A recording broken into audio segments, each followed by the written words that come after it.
Hey, what's up, movie fans? I watched Detroit this morning, and I'm going to give you a review of it.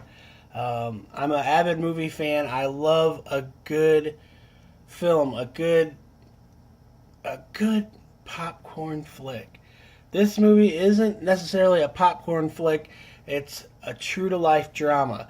So you kind of have to go into that a little bit different mentality, because this is a telling of a horrific event, a time in American history and world history that was awful. Racism is prevalent. People are trying their best to be equal, and it should have been something that never should have been a question.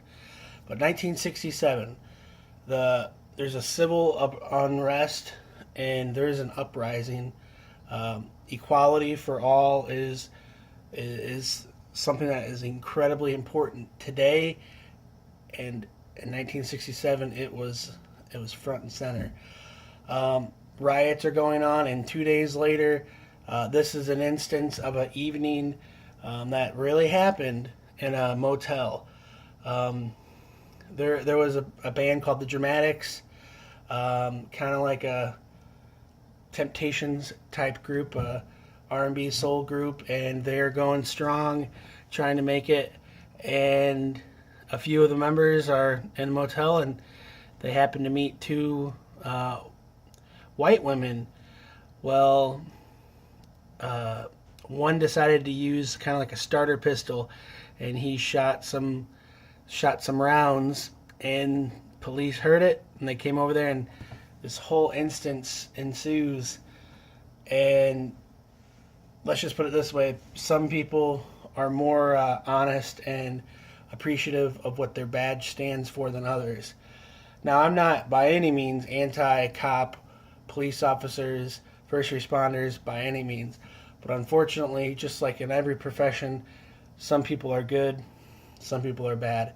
Will Powder plays a man who I believe his character is 4 years into the force, and he is just dead set on framing these men for a crime they didn't commit. They may have been aware of something, but they didn't do anything. They didn't actually provide any harm, um, and it is just a sickening display of what someone in authoritative power can do. Um, and unfortunately, this isn't a one-time instance. This kind of thing probably happened, but thankfully, some of these men, and I don't know if the women did, they spoke up for it, and at least these men went to trial. You probably seen the movie if you're watching this.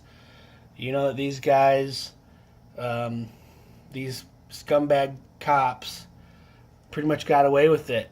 They had to pay a minimal $5,000 fine. One of them did. I mean, that's.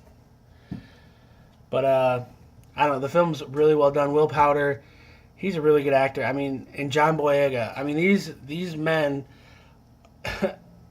they can do these American accents to a T. They're both English, I believe, and I've heard their normal dialect, and they have an impeccable chameleon type voice. They're doing great. Catherine Bigelow directed this film. It's shot very well. No silly jump cuts to add dramatic effect. I mean, she doesn't rely on that crap at all. I like her style. Hurt Locker was my best picture of its year. I think this movie is a really important film. It's a really well made film. Uh, I really enjoyed it for the effort put forward in shining a light on a dark part of our time. It's still unfortunately an important matter to discuss now, and hopefully, if any of those scumbag fake cops are still alive, that they're ashamed, and they should be. And I wouldn't be proud to be any relation to them. So uh, go on one of those media sites like I don't know, SoundCloud or Pandora or whatever, Spotify, and buy a dramatic song. Support them. I live in South Bend, Indiana, so I'm a few hours away from Detroit, so it's near and dear to me. And it's sad that something so horrible could happen so close to me. But wishing the best for equality for everybody. And thanks so much for watching my video. If you have a recommendation for another movie you want me to watch, review, check out, avoid, leave it in the comments. Let me know. I really do appreciate it. I talk back to everybody who responds. If you like my videos, please subscribe. Please share. Click on an ad or commercial so it can help me pay for these movies. You don't have to buy anything. But thanks so much for watching. Yeah, have a great day. Check out my other movie reviews. They're coming up shortly.